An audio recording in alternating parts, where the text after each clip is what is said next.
Hello everyone. सो इस छोटे से सेशन में हम लिमिट्स के दो क्वेश्चन सॉल्व करने वाले हैं। दोनों ही सिंपल से बेसिक क्वेश्चन है, बट यस इंटरेस्टिंग है। आइए वन बाय वन करते हैं।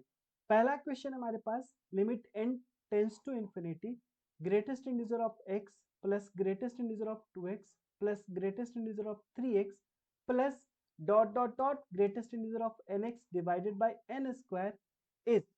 ऑप्शंस आपको दिए हुए, राइट। इसमें से आपको एक करेक्ट ऑप्शन चूज करना है। कैसे सॉल्व करेंगे इस क्वेश्चन को, आइए समझते हैं। सबसे पहली चीज, हमें ये पता है कि ग्रेटेस्ट इंटीजर x को आप क्या लिख सकते हो। Greatest integer x is equal to x minus fractional part of x। लिख सकते हैं ऐसा, x is equal to greatest integer x is equal to x minus fractional part of x।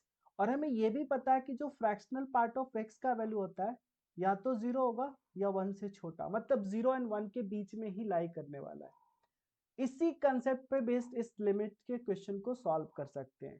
तो limit n tends to infinity, हमने इस greatest integer x को लिख दिया x minus fractional part of x plus, फिर इस 2x को भी लिख दिया 2x minus fractional part of 2x and plus फिर से 3x, फिर से हमने लिख दिया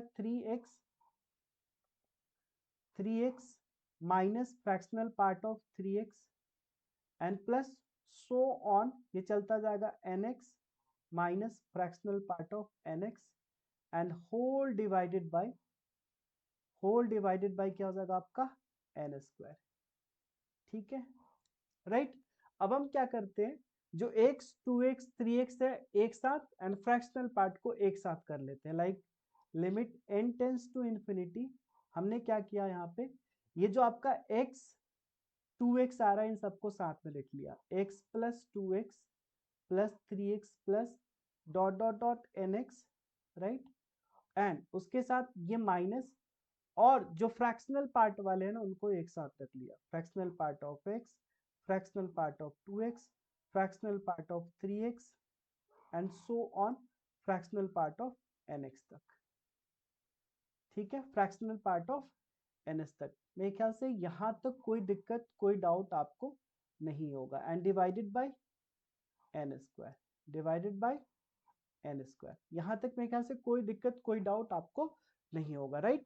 अब इसके बाद क्या करेंगे, तो देखो एक चीज तो आपको ये क्लियर है, यहां पे हम ऐसा भी लिख सकते हैं, लिमिट, देखिएगा जरा, limit n tends to infinity, हमने क्या किया, इसको एक साथ रख दिया, लाइक इस तरीके से। आप x कॉमन भी ले सकते हो इसमें, देखो सब में x का तो x कॉमन ले लो, इस जगह 1 plus 2 plus 3 plus dot dot dot n divided by n square minus limit n tends to infinity, और इधर आपका x fractional part plus fractional part 2x plus fractional part 3x plus fractional part nx divided by n square. इसको हमने अलग क्यों किया, अब अगर आप इधर ध्यान से देखोगे इस वाले पार्ट में, तो आपको fractional part x, fractional part 2x, fractional part 3x, मतलब ये जो ऊपर में वैल्यू आएगा ना, ये क्या आएगा, एक कुछ न्यूमेरिकल वैल्यू आएगा, है ना, जो कि ऑब्वियसली आपका इंफिनिटी से छोटा ही होने वाला है। ये भी 0 से 1 के बीच में, 0 से 1 के बीच में, 0 से 1 के बीच में, 0 से 1 के बीच में, क्लियर है। और उसको अगर आप n टेंस टू इंफिनिटी यानी इन्फिनाइट से डिवाइड करोगे तो इसका वैल्यू क्या हो जाएगा, 0 हो जाएगा। यानी इस वाले पार्ट का आप कह सकते हो इसका वैल्यू 0 हो जाएगा, क्योंकि कोई नंबर रहेगा and divided by infinity, so this will tends to 0। ठीक है, इधर आ जाइए। तो ये हमारे पास limit n tends to infinity x, अब आपको पता है sum of n natural number n into n plus 1 by 2 होता है, और ये n स्क्वायर, यहाँ से देखो आपका n से n कट गया, क्या बचा, limit n tends to infinity x by 2 bracket n plus 1 by n। अब आपको पता है इसका आंसर क्या हो जाएगा, सो this will be x by 2, क्योंकि n प्लस 1 बाई n है, इसका वैल्यू 1 हो जाएगा, अगर n कॉमन लेकर कट करोगे तो आ जाएगा, सो this will be the answer. इसमें तो कोई दिक्कत मेरे ख्याल से नहीं होना चाहिए, ये कुछ ऐसा होगा, और यहाँ से n कॉमन ले लो तो 1 plus 1 by n by n। तो n टेंस टू इन्फिनिटी हुआ तो 1 + 1 by infinity 1 by infinity 0, ultimately x/2 will be the answer. तो ये था हमारा एक क्वेश्चन, राइट। इसके साथ एक और क्वेश्चन हमने लिया है, इसको भी सॉल्व करते हैं। ये भी इंटरेस्टिंग क्वेश्चन है। देखो, limit n tends to infinity 1 + x into 1 + x² into 1 + x⁴ plus dot dot dot dot 1 + x⁴2n है, जहां पे दे रखा है आपको mod x is less than 1। mod x is less than 1 मतलब x का वैल्यू -1 से 1 के बीच में ही लाई करेगा। क्लियर? ओके। इसको कैसे सॉल्व करेंगे? तो अगर आपके माइंड में सबसे पहले आएगा कि सबको मल्टीप्लाई कर दे क्या, बट ऑब्वियसली वैसे करोगे तो लेंदी हो जाएगा। हमारे पास एक ऑप्शन ये है, आप लॉग लेकर भी कर सकते हो, है ना। या उससे बेटर अगर आप ऑप्शन के साथ देखोगे, देखो आपको ऑप्शन में हर एक जगह 1 - x से x-1 है, 1 - x ऐसा ही समथिंग है। तो हमने क्या किया यहाँ पे हमने ऐसा किया, limit n tends to infinity और 1 - x से हमने मल्टीप्लाई कर दिया पूरे टर्म को हमने मल्टीप्लाई कर दिया। क्यों मल्टीप्लाई कर दिया वो अभी समझ में आ जाएगा आपको। 1 + x⁴2n and divided by 1 - x हमने कर दिया। ऐसा करने से क्या होगा ना, यहाँ पे आपका a - b into a + b बन जाएगा।